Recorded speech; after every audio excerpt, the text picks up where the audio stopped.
Hello and welcome, dear friends. I'm Sarah Seidelman, shamanic healer and author, and I want to welcome you to this Hummingbird series interview in which I have my dear friend, Kimberly Stromgren, who is here to talk about her 100-day project. And I've been so inspired watching her do her work, and we're just wanting to pump people up about this idea because we find it so useful. And there's a new 100-day project launching January 31st, and you can find out about that in the links if you're curious. So Kim, welcome. I'm so glad to have you here.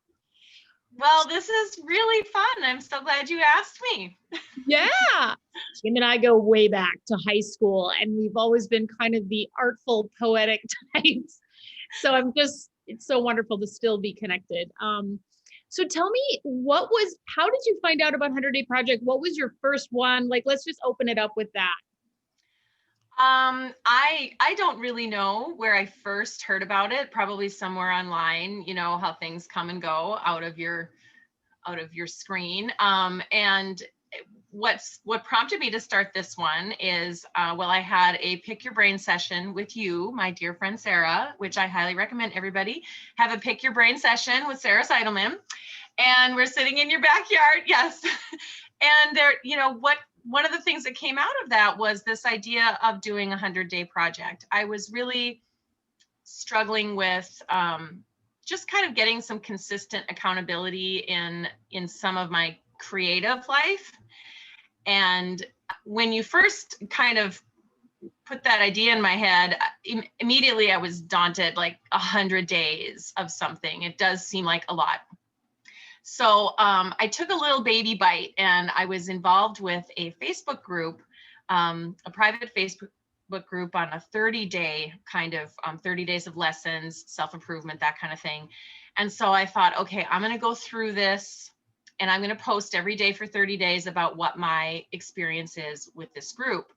And if I can do that, maybe I can take on 100 days. So like I said, baby steps. I love it. You didn't do it because it felt too overwhelming. So that's a great tip to just start with 30 if 100's too much. Yes, I would highly recommend that because that 30, which I did, and I didn't miss a day. I was so proud of myself, and I'm like, okay, I can do this. So then I had this idea because, of course, 2020 was a very difficult year, to say the least.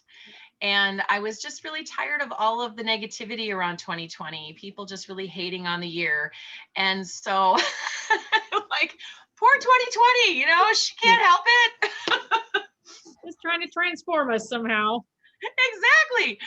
So I got this thought. I'm like, well, what if I blessed 2020 for its last 100 days? And tied that in with my project. And then it just kind of started boomerang around in my head, like, what could I do? And so I had my starting date, which was September 23rd, which was the first of the last 100 days. And I chose to make, I don't know, these designs. Do you want me to go into that? Please. Yes, and I think when Kim tells you about what she's doing, I thought her project was particularly awesome because again, the best kind of projects for 100 days are very specific. They're very defined. They're these fences around your pasture. So you only do this little thing. So you don't have to do 10 hours of work. It's like 20 minutes or 15 minutes or 10 minutes, or it could be 5 minutes. Okay. So yes, tell us about your project. Yes. So a lot of the 100 days projects are graphic design, they're art related, painting, drawing, that kind of thing. That just didn't really excite me to go down that road. So I had learned about these actually from you again, Sarah. Sarah, yes. She's a fountain of wisdom. You had posted somewhere about these prayer mandalas, these like designs you can make out in the world as a prayer to Mother Earth and just the world, and just kind of blow your intention into these prayers, these designs with petals or leaves or acorns, pine cones, whatever. So I thought, well, I love the idea of doing something outside. I've made these before and they're very fun to do. And it's something I could literally walk out my front door and arrange blades of grass if that's what I needed. Like my medium is like right there, It needed to be something really simple so that I couldn't overthink it, and I could just do it. And so And free, people. So like if you're thinking, well, I can't do a project because I don't have any extra money this month to do art supplies. Mother Nature is she's supplying you 24/7. oh my gosh, 100%, 100%. And that was the other thing too. It's like, well, what do I have in abundance around me? And I live on this country road that has all these amazing, beautiful oak trees that line the north side of my road. And I walk my dog there. And when I was getting ready for this project, I was walking my dog and I realized that I was kicking like hundreds of acorns because the trees, that's what they do. This was in, summer, late summer.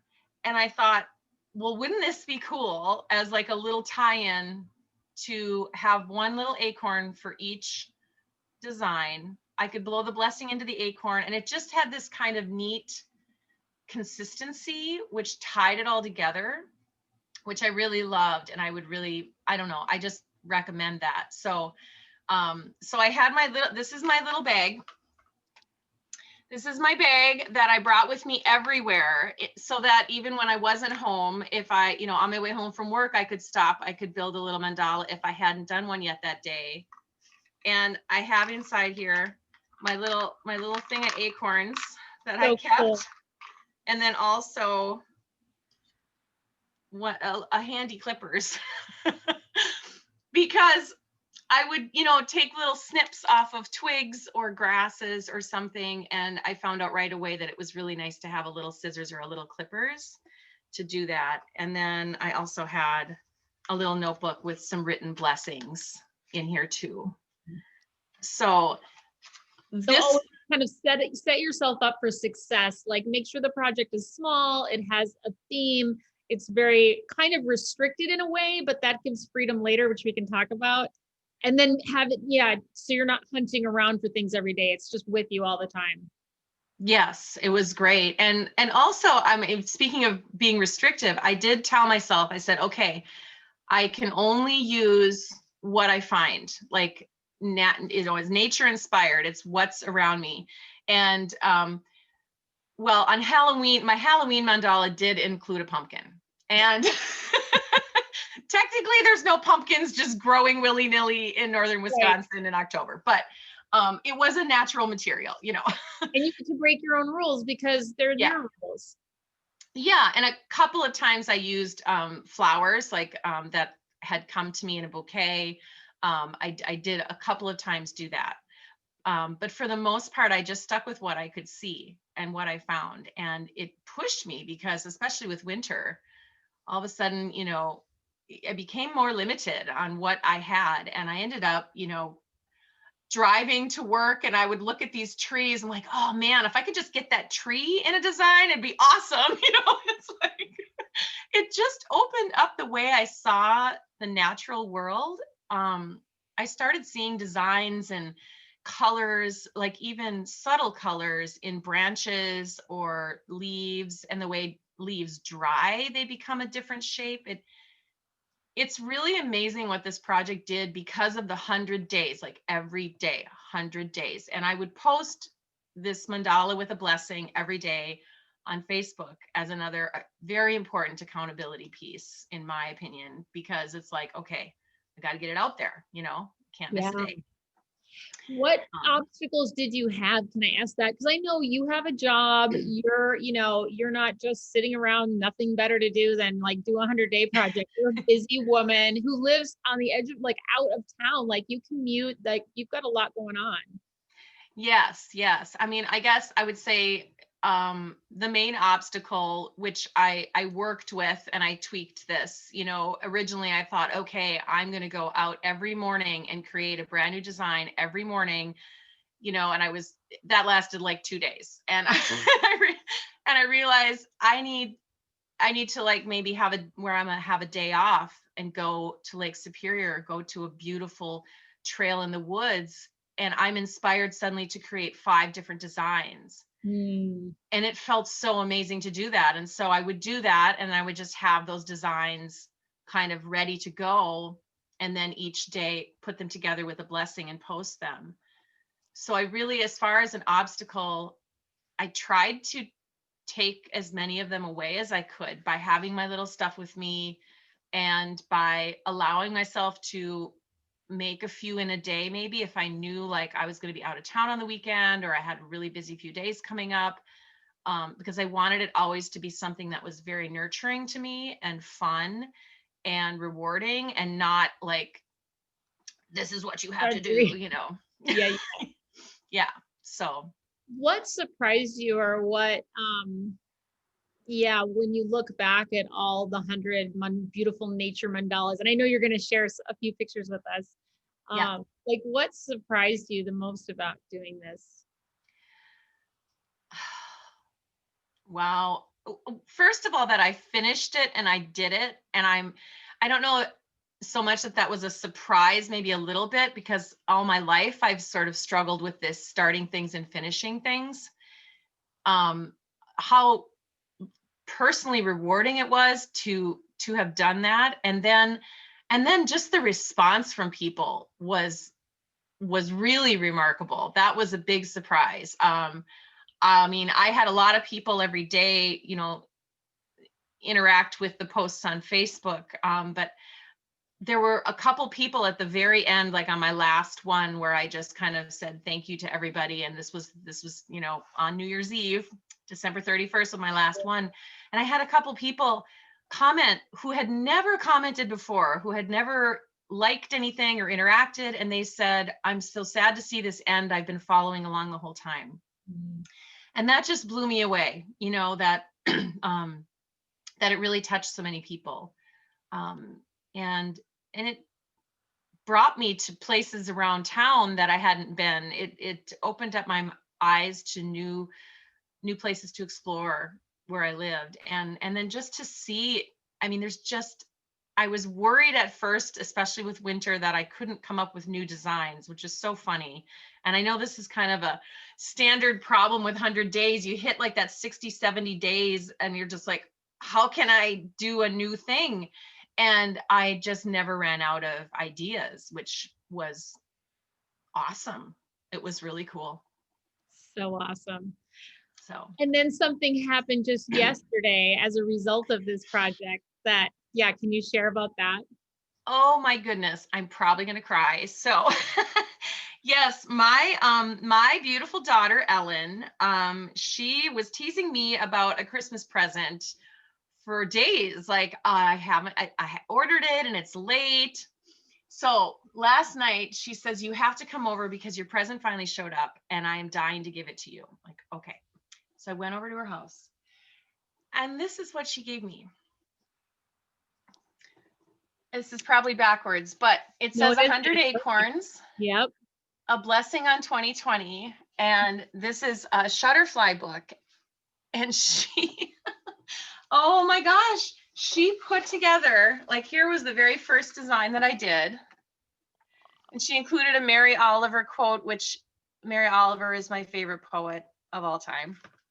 Tell me what it is you plan to do with your one wild and precious life. Mm. And so here's a couple pages. She put all of my designs in this book. This is backwards, isn't it? So you can see. Oh, amazing. This is making me cry. I mean, Sarah, can you stand it? And then so beautiful in that, like, other people, that she could see that. Oh. So then here's what she did. She took each of these and then she took a little piece of each blessing. So like on this first page, it says, on these days we blessed forgiving, love, promises, unexpected encounters, courage, self-love, and surprises. And she went through and it was a creative project she took on because she published a book. Yes. Look at this. This is incredible. These are all of my designs. And now you can see it's turning into winter. There's my pumpkin. And now, you know, you can see the scene that it's the seasons changing. I mean, this is like unbelievable to me. Unbelievable to me.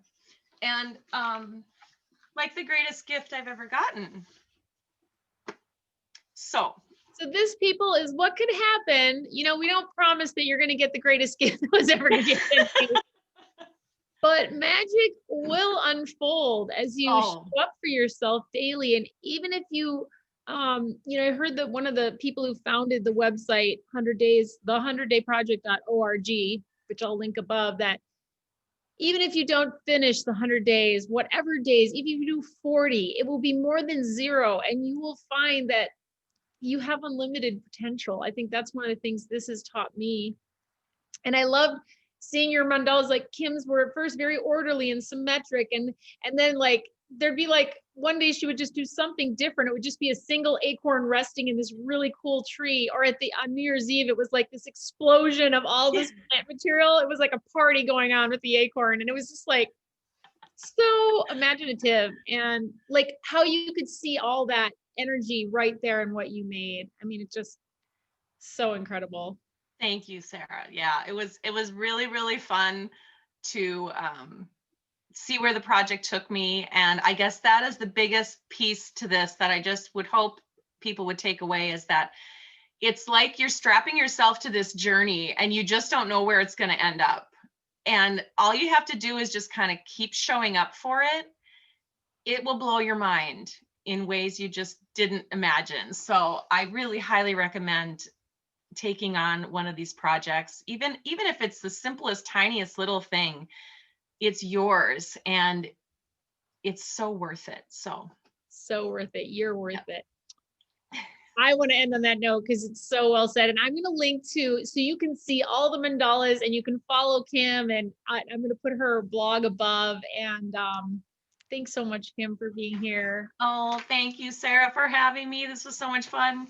And thank you all for watching. And I hope you have the courage to do a 100-day project, or tell somebody that you know that needs to know about it, that they Yes.